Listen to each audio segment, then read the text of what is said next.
And welcome back to Third Rail. We're going to shift our conversation now to climate change and some new questions about whether an oil giant is deliberately trying to mislead the public. New York's Attorney General is investigating whether ExxonMobil deliberately misled the public and its investors about the risks of climate change. We're interested in what they were using internally and what they were telling the world. We have endeavored to understand the science of this very complex subject. How do you draw a line between ExxonMobil doing research and advocating for policies that they think are going to be better for their own bottom line?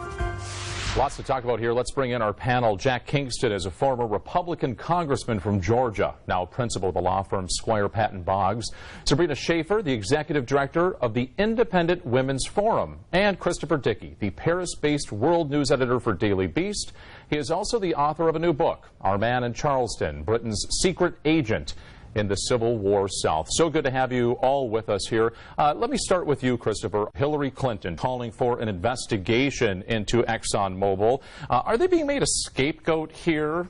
Well, I mean, it does smell strongly of politics, doesn't it? But I think what Eric Schneiderman, the Attorney General's basic case, is an interesting case because he's essentially saying, look, the science that ExxonMobil has had for a long time has been telling us that the world is warming up, and they've acted as a corporation on that news, that information, but when it comes to telling the world, especially in the last 20 years, do they really think that science is credible on global warming, then apparently they think it's not. So his argument is it's one thing for the public, it's another thing for the real science that they use in their real business. Well, I would also say that Schneiderman overlooked some of the other conclusions, which one of the ones they said is there still needs to be more evidence, more discussions. But I think more importantly is the First Amendment, freedom of speech. This is a private corporation using its own dollars to do research. And do you expect Philip Morris to go out and fund a bunch of anti-tobacco conclusions? Do you expect Planned Good Parenthood? analogy, really. Would you expect Planned Parenthood to come out with a study that abortion has a long-term effect? You wouldn't see that. So, again, they're using their own money to do their own research. I think it's absolutely right for their critics, the Sierra Club, to say, well, who's paying for the science? As it would be for Exxon to say to the Sierra Club, who's paying for your science? Because we all see that science can be bought, unfortunately. Jack, we saw, though, that in 1977, Exxon did start looking into this. They paid for it with their own money, and the scientific conclusion back then was that climate change was real and it could potentially have devastating impacts. That was 2 years after the coming ice age, as I recall. Time magazine cover. Chris, you probably remember that as a good journalist. So, but I think it's good for them to be doing their research, but I think it's absolutely okay to be questioning that. But for Hillary Clinton to jump on board, she was just following Bernie Sanders, in my opinion.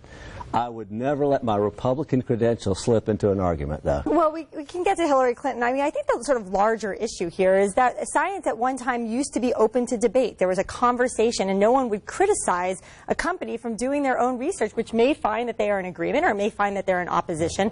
But what I fear has happened today is that climate change has become sort of the religion of progressives, and this is sort of a modern-day witch hunt. Are you saying climate change isn't real? I think that climate change is a very new science, and I think that even if we were to just say, yes, it's absolutely real, it's man-made, that still leaves us with a disconnect, which is, how do we solve it? And I do think there's a bullying technique that's going on here on the left. I don't want to discourage companies from doing research. I think it's healthy. I'm really having some trouble with this idea that anybody's bullying ExxonMobil.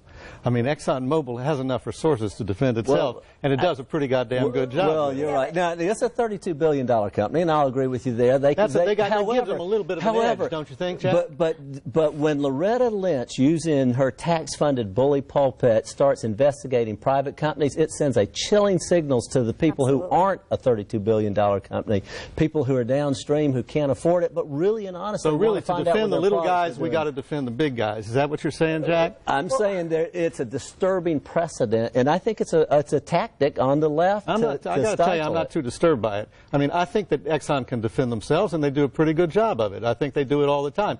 In fact, Schneiderman is not accusing them of just misleading the public about the question of global warming. What he's specifically saying is he's investigating them for fraud. They're going after them with this idea that this is sort of the continuation on the same spectrum of we're picking winners and losers within the energy industry. The reality is that everybody wants a clean environment. Every one of us up here, everyone would like to use green energy when it's available or when there's a market demand for it. But in the meantime, oil and gas is not going away, and the idea that we're going after them at the government level... Well, that's sort of the problem, isn't it? Well, oil and gas are not going away. Yeah, but there's one thing here that's quite different, if I may interject here, and that is that we're going after a company of the potential that they committed fraud. Right. That they lied to people here, that ExxonMobil actually lied. And isn't this reminiscent of what we saw with the tobacco companies, that they knew they were making a product that was harmful to people, and is ExxonMobil doing the same thing? You don't want to pick on the tobacco companies, do you?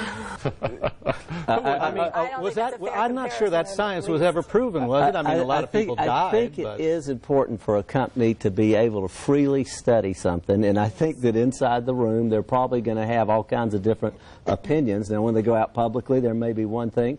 And if there's plaintiffs who can show damage, then I think that's that is something that's concerning. I would love to find out who does some of the funding of the science, who are pro or however believers in climate change. Well, are you saying, though, that government-funded studies that are commissioned by groups like NASA are tainted? All the time, Adam. All the time. On chemicals, on food, on energy. And you know what? Yes. What's the motivation? Why would a government... From the left and the right. You regulate and you grow government. It keeps them in business. Absolutely. All right, but let's move on that note to a pretty serious subject that a lot of parents are talking about. Teens and sexting have become it's a parenting nightmare in recent years. But should sexting be illegal for minors?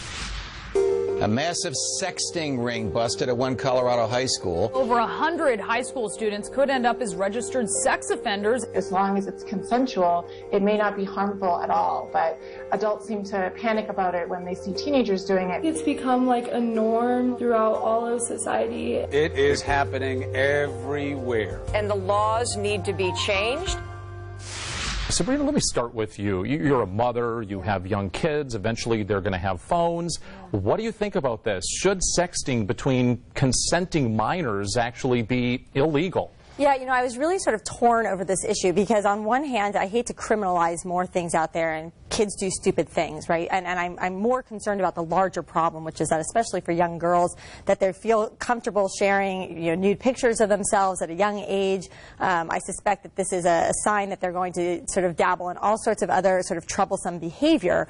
And at the same time, you sort of have to say to yourself, well, gosh, it's one thing if they're sharing this between one person, one or two people, but what happens if they disseminate this more publicly? This stuff doesn't go away. I'm a little reluctant to criminalize something, but I think that it's a real serious issue. Yeah, but the problem is it's already criminalized in a lot of states. Mm-hmm. I mean, if, for instance, Colorado, a lot's been written about the laws in Colorado where you had 100 kids sexting each other, and it turns out that the law says that you can be prosecuted for a felony for having the photograph in your phone.